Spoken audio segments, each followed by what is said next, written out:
Tron Ares is a very welcome surprise. I'm going to be honest, I didn't have high hopes for this movie. I thought it was going to be okay at best, but I was kind of expecting.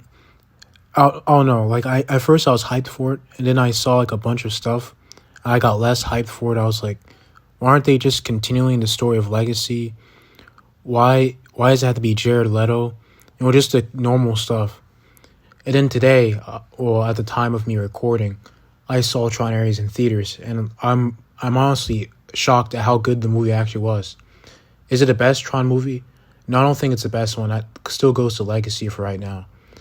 But what it's set up has the potential to be the best Tron movie. And the way that the movie was written, I actually like it.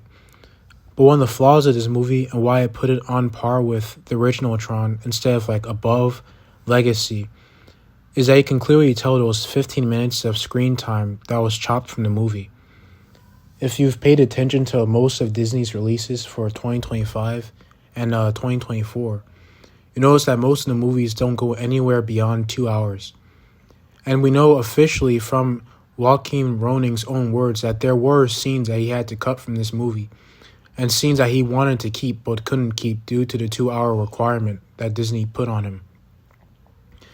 And as a result of that, a lot of the characters, their relationships didn't get as fleshed out as they were supposed to be.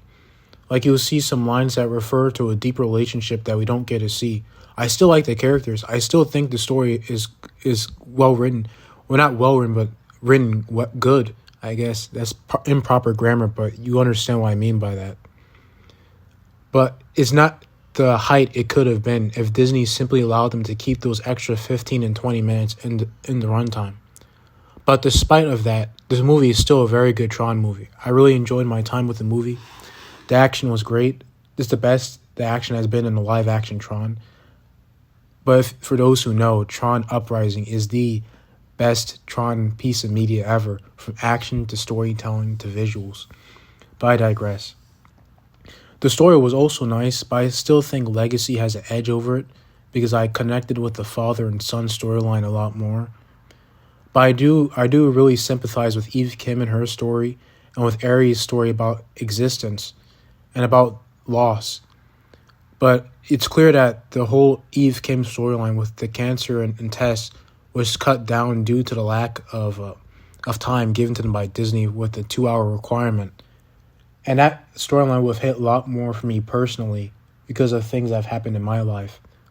But as a result of that 2 hour limit, they couldn't flesh it out as much as it was needed to be fleshed out.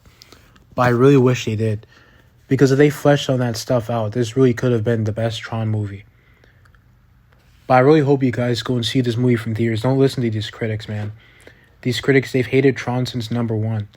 Like most of these bad reviews, they say stuff like it's a sexless movie, that's why it's bad.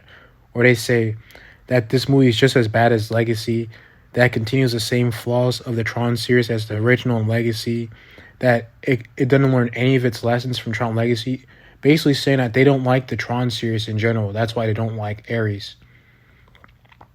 And that's why you see a big audience difference with the scores. Like the audience score is way higher than the critic score. The critic score is bouncing between 60 and 55, while the audience score is in the high 80s. And it's because it's a good movie, but the critics, for some reason, just have it out for the Tron series. And I really, really hope that they make another Tron movie within the next 5 years, because, man, those teases for the next movie are insane. I'm going to talk about more in a spoiler video, but please, if you are a Tron fan, please see Tron Ares. Please watch this movie in theaters. And if you're not, please see it anyway, because you might fall in love with the series that way. And also because I want Tron 4. Because Tron 4 will be insane.